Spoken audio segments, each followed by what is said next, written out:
आज का जो हम लोग टॉपिक डिस्कस करने वाले हैं वो बेसिकली है आपका इलेक्ट्रिक चार्ज एंड फील्ड, जो 12th का फर्स्ट चैप्टर है। हम लोग इसमें देखेंगे कि चार्ज किस तरह से इस पूरे चैप्टर में रोल प्ले कर रहा है।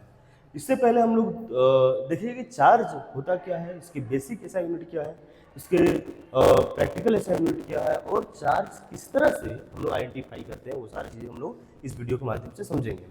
पहली बात, जो चार्ज होता है, जिस प्रकार से मास एक फंडामेंटल यूनिट है, उसी प्रकार चार्ज भी कोई मैटर का बेसिक प्रॉपर्टी होता है।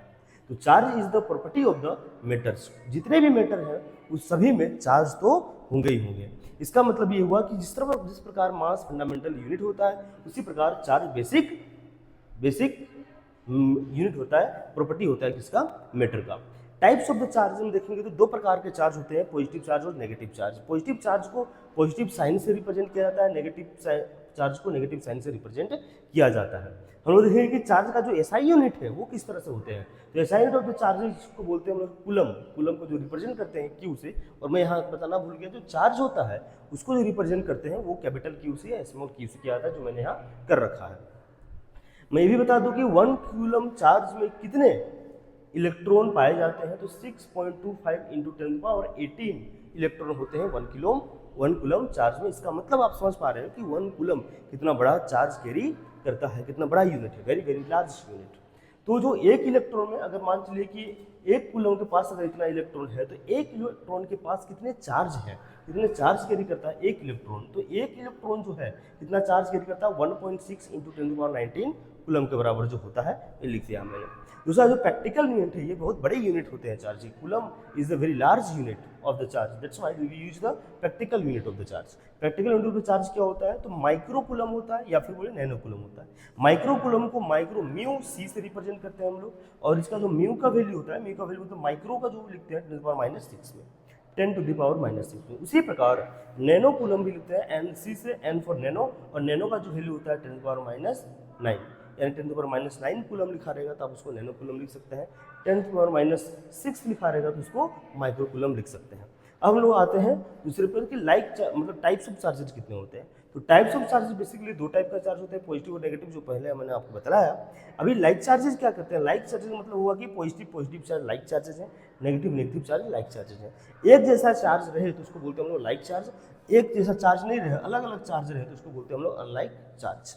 तो इस टॉपिक में देखेंगे कि हम लोग जो लाइक चार्जेस होते हैं, जो पॉजिटिव चार्ज होते हैं, एक दूसरे को रिपेल करते हैं। उसी प्रकार नेगेटिव चार्ज जो होते हैं वो भी एक दूसरे को रिपेल करते हैं। लेकिन अनलाइक चार्जेस होते हैं वो क्या करते हैं, अट्रैक्ट ईच अदर, अट्रैक्ट करते हैं। इस तरह अगर पॉजिटिव नेगेटिव है तो भी अट्रैक्शन होगा, नेगेटिव पॉजिटिव होगा तो भी अट्रैक्शन होगा। अब इस वीडियो में तो इतना सारा जानकारी आपको मिल गया, लेकिन आप बताइए कि चार्ज का जो बेसिक डिस्कवरी हुआ कैसे, वो चीज़ अगर समझना चाहेंगे तो मैं इस वीडियो के माध्यम से आपको बताना चाहूँगा कि जो एक कोई इंसान जो भी रेसिंग के माध्यम से अगर कोई चीज़ को रब करते हैं हम लोग, तो जिस तरह हम लोग पेन को या बोले कि कोई भी इबोनॉइड रोड को, प्लास्टिक रोड को अगर अपने हेयर में उसको रब करते हैं, तो उसमें देखेंगे कि उसमें एक कैपेसिटी डेवलप होता है और डस्ट पार्टिकल को अट्रैक्ट कर लेता है। डस्ट पार्टिकल को अट्रैक्ट किया, वो क्यों किया, क्योंकि वो जो जिस रोड को या जिस प्लास्टिक को या जिस पेन को हम लोग अपने फर के साथ, अपने बाल के साथ, हेयर के साथ रब किए हैं, उसमें कुछ डेवलप हो गया, उसको चार्ज कहते हैं। वो चार्ज डेवलप होने के चलते उसमें एक पावर आया, अट्रैक्शन का पावर, और जो अट्रैक्शन का पावर, उसी अट्रैक्टिव फोर्स के चलते वो ऑब्जेक्ट को या छोटे छोटे पार्टिकल को, डस्ट पार्टिकल को अट्रैक्ट कर पाया। तो हम लोग इसमें भी देखेंगे कि अलग अलग मटेरियल के साथ अगर हम सुटेबल मटेरियल को रब करते हैं तो डिफरेंट चार्जेस डेवलप होते हैं एक दूसरे में। जैसे कि एग्जांपल अगर देखा जाए तो सिल्क को अगर हम ऊल के कपड़ा के साथ, अगर ऊल क्लॉथ के साथ, ऊल मटेरियल के साथ अगर हम लोग रब करेंगे, तो ग्लास को अगर ऊल के साथ रब करते हैं तो ग्लास में पॉजिटिव चार्ज डेवलप होता है और वहीं ऊल में नेगेटिव चार्ज डेवलप होता है। ठीक उसी प्रकार अगर हम लोग इबोनॉइड मतलब प्लास्टिक की रोड को अगर हम फर के साथ उसको रब करते हैं, तो इबोनॉइड रोड में जो नेगेटिव चार्ज डेवलप होता है, जो फर में होता है, जो बाल में होता है, हेयर में होता है, उसमें पॉजिटिव चार्ज डेवलप होता है। तो इसी प्रकार हम लोग इसमें चीज़ों को समझेंगे। ये जो पॉजिटिव नेगेटिव चार्जेस हैं, ये आइडेंटिफाई सबसे पहले जो किए, उनका नाम था बेंजामिन फ्रैंकलिन, जो अमेरिकन एक साइंटिस्ट हुआ करते थे। वो बतलाएं कि चार्जेस दो प्रकार के होते हैं, पॉजिटिव चार्ज और नेगेटिव चार्ज। ये क्यों बोले, मैं फिर से बतलाना चाहूँगा।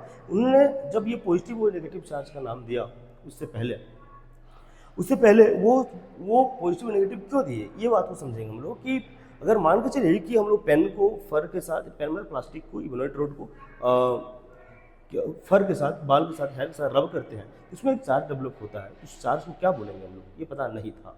उसी प्रकार वो प्लास्टिक में भी, वो उस प्लास्टिक बोल रहे हैं, वो जो फर है, हेयर, उसमें भी चार्ज डेवलप हुआ, उस चार्ज को क्या बोलेंगे ये भी हमको नहीं पता था। इसका मतलब ये हुआ कि जब दोनों को रब करने के बाद हम लोग डस्ट पार्टिकल के सामने लगे, स्मॉल पार्टिकल के सामने लगे, तो दोनों आपस इबोनाइट रॉड की तरफ भी अट्रैक्शन हुआ, और बाद में जो फर के साथ हम लोग जिसको रब किए थे इबोनाइट रॉड को, उसमें भी अट्रैक्शन हुआ, दोनों में अट्रैक्शन हुआ। अब जो एक्सपेरिमेंट कर रहे थे, जिनके साथ ये हुआ घटना, वो बोले कि नहीं, अब ये स्ट्रांगली अगर अट्रैक्ट करना हो तो दोनों को मिला देते हैं। ये भी अट्रैक्ट कर रहा था, एक हाथ में इबोनाइट रॉड था, एक हाथ में फर था, वो भी अट्रैक्ट कर रहा था दोनों, तो अब दोनों को सब साथ में मिला देते हैं। अब ज़्यादा फोर्स से अट्रैक्ट होना चाहिए, क्योंकि दोनों तो अलग अलग अट्रैक्ट कर ही रहे थे। जैसे दोनों को एक साथ मिलाया, एक कंबाइन किए, देखा गया कि उसमें अट्रैक्शन नहीं हुआ। जब जितने भी आप लोग पढ़े होंगे केमिस्ट्री में, बायो में, जब जब दो चीज़ को प्रोडक्ट किया जाता है, दो चीज़ को साथ में कंबाइन किया जाता है, तो एक न्यू चीज़ का डेवलपमेंट होता है। लेकिन यहाँ पर दो अलग अलग चीज़ों को अगर मिलाएं, देखिए वहाँ पर कुछ बना नहीं, नेग्लिजिबल हो गया। वो फिजिक्स, केमिस्ट्री, बायो में कहीं नहीं होता, सिर्फ एक पॉइंट पे होता है, वो मैथमेटिक्स में। मैथमेटिक्स में आप देखे होंगे कि अगर positive charge negative charge same amount में है, तो +5 और -5 ये दोनों को मर्ज करेंगे तो मेरा वैल्यू बढ़ने के बजाय 0 हो जाता है, घटने के बजाय 0 हो जाता है।